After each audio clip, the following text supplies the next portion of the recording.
వీళ్ళు కాదు వాళ్ళు కాదు, ఏ వృద్ధుల మొహంలో కళ్ళు పెట్టి చూసినా చెవులు పెట్టి విన్నా ఏమనిపిస్తోందో తెలుసా? ఒరే నాన్న, నా కడుపు కూడా కట్టుకొని నా ఇంట్లో గొడ్డు గోదా అమ్ముకుని నీ ఫీజులు కట్టి నిన్ను పెంచి పెద్ద చేయడమే కాదు, నీకీ ఉద్యోగం అయితే బాగుంటుందని, ఈ అమ్మాయి అయితే సరిపోతుందని తమ అంచనా మొత్తం వాడి నీ భవిష్యత్తును తీర్చిదిద్దా. నీ బాగోగులు చూసుకోవడమే జీవితంగా బతికామే, ఆఖర్లో ఇలా చెయ్యి వదిలేస్తావా అన్న మాటలు స్పష్టంగా వినిపిస్తాయి.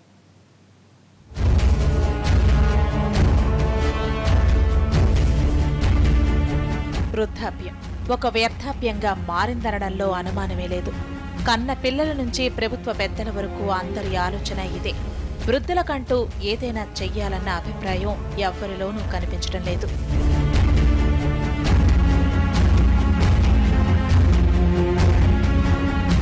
ఈ పెద్దల మొహం ఒక్కసారి చూస్తే వాళ్లను పట్టి పీడిస్తున్న బాధలేంటో తెలుస్తాయి.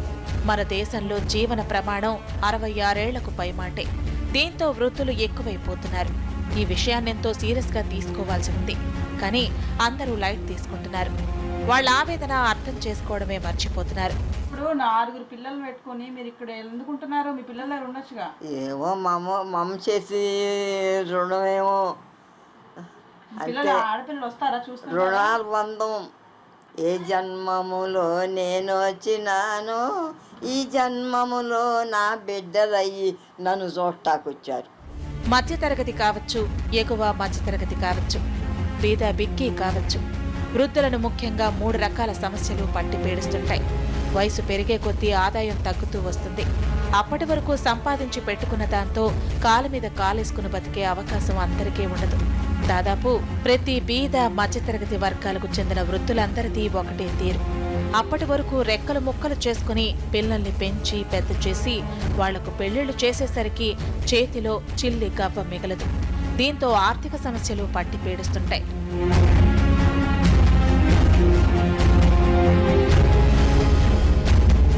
ఎంత ప్రేమగా పెంచి పెద్ద చేసినా రెక్కలొచ్చిన పిల్లలు ఎగిరిపోతారు తప్పించి ఇక్కడే అమ్మానాన్నలను కనిపెట్టుకుని ఉండే వాళ్లే లేరు. కడసారి చూపులకు రావటానికి వీల్లేని దయగల పుత్రులను కన్న తల్లిదండ్రులు ఈ దేశంలో కుప్పలు తెప్పలు. తల్లిదండ్రుల యందు దయలేని పుత్రులు పుట్టనేమి గిట్టనేమి అన్న పద్యం నేర్పించడానికి కూడా వీల్లేని పరిస్థితి. ఇంగ్లీష్ చదువుల వల్ల పెద్దలు పడే పాటలను తెలియచెప్పే అవకాశం ఎక్కడిది? దీంతో ఈ నీతి పాటించేవాళ్లు కూడా లేక వృద్ధులు అనుభవిస్తున్న ఒంటరితనం అంతా ఇంత కాదు. ఉన్న జనరేషన్కి ఏంటంటే ఇళ్లల్లో చేయడం కష్టమైపోతుంది. అది అందరూ బౌత్ వైఫ్ హస్బెండ్ ఇద్దరు ఉన్నారంటే ఇద్దరు జాబ్ చేసుకోవడం, అపార్ట్మెంట్ కల్చరు, ప్లస్ ఇంట్లో ఎవరు ఉండరు, ఇండివిజువల్ ఫ్యామిలీస్ ఇప్పుడు వచ్చినవన్నీ, ఉమ్మడి కుటుంబాలు లేవు.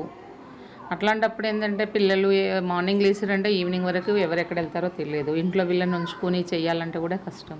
ప్లస్ రెగ్యులర్ వర్క్కి ఇవాళ రేపు ఏంటంటే ఎంప్లాయీస్ మీద డిపెండ్ అవుతున్నారు.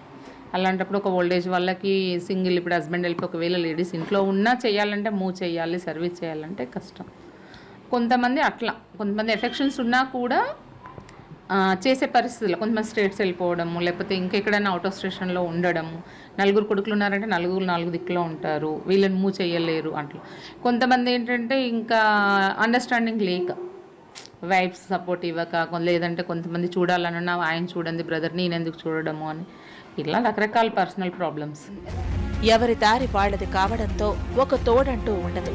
భర్త బతికి ఉన్నన్ని నాళ్లు ఆ భార్యకు అంతో ఇంతో తోడు.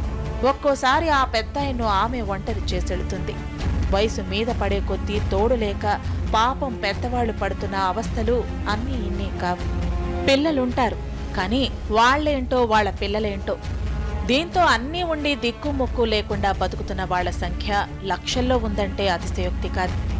ఒక పక్క ఆర్థిక సమస్యలు, మరొక పక్క దారుణమైన ఒంటరితనం, ఇంకో పక్క ఎవరి సహకారమూ ఉండదు. హాయిగా సేద తీరాల్సిన వృద్ధాప్యం అష్ట కష్టాలను అనుభవిస్తోంది. మేము ఇబ్బంది వచ్చి ఇక్కడ పిల్లలకి ఇబ్బంది వచ్చి సడన్గా ఇక్కడ జాయిన్ అయ్యాం. నేను మా నేటివ్ ప్లేస్లో ఉన్నాం పిఠాపురంలో. అక్కడి నుంచి రావడంలో ఇక్కడ వీళ్ళకేమో టెంపరీగా కొంచెమో ఇబ్బంది వచ్చాయి. వాళ్ళు వచ్చేయమన్నారు, అయినా వాళ్ళు ఇబ్బంది పడ్డం నాకు ఇష్టం లేక మా డాక్టర్లో అక్కడే బంజారా హిల్స్ అక్కడ ట్రీట్మెంట్ పొందుతుంది. అలాంటప్పుడు ఇబ్బంది పడ్డందుకు తర్వాత వస్తాం అని వచ్చేసాను. ఇక్కడ మా 3వ అమ్మాయి దగ్గరికి వెళ్దామంటే మదీనా కూడా వాళ్ళ ఆమె అమెరికా నుంచి వచ్చింది. అది వచ్చి నెల 2 నెలలు ఉంటుంది అంతే. ఆ 2 నెలలు మేము ఎక్కడ వెళ్ళి కూర్చుంటే ఇబ్బంది అని అది వెళ్ళాక వస్తామని చెప్పి ఇక్కడికి వచ్చాం అంతేగాని. దరిద్రం ఏంటంటే వైద్యానికి దిక్కుండదు, రోగాలతో కాలక్షేపం తప్పదు. ఏదో ఉద్యోగాలు చేసుకుని రిటైర్ అయిన వాళ్లకంటే అంతో ఇంతో పెన్షన్లు వస్తాయి. అసంఘటిత రంగాలకు చెందిన వృత్తులుంటారు, వీళ్లకు ఏ పెన్షన్లు లేవు, రావు. వీళ్ళు అనుభవిస్తున్న ఆవేదన ఎంత చెప్పినా తక్కువే అవుతుంది. వాళ్ల కళ్లల్లో ఎదురు చూపులను డీకోడ్ చేసుకుంటే అసలు విషయం అర్థమవుతుంది. ఇక్కడికంటే ఇక్కడ చూసుకునే వాళ్ళు ఎవరు లేరు, అమెరికాలో ఉన్నారు కదండి. మరి నేను ఇంకా పనులు అవి చేసుకునే స్థితిలో లేనమాట. వంట చేసి అమ్మాయికి పెట్టి నేను చేసుకుని బయట నుంచి సామాన్లు తెచ్చుకొని నాకు చేత కాదని అంటే తర్వాత కాళ్ళు కొంచెం ఎఫెక్ట్ అయినాయి. ఇక్కడికి నన్ను స్ట్రెచ్చర్ మీద తెచ్చి పడేశారనమాట.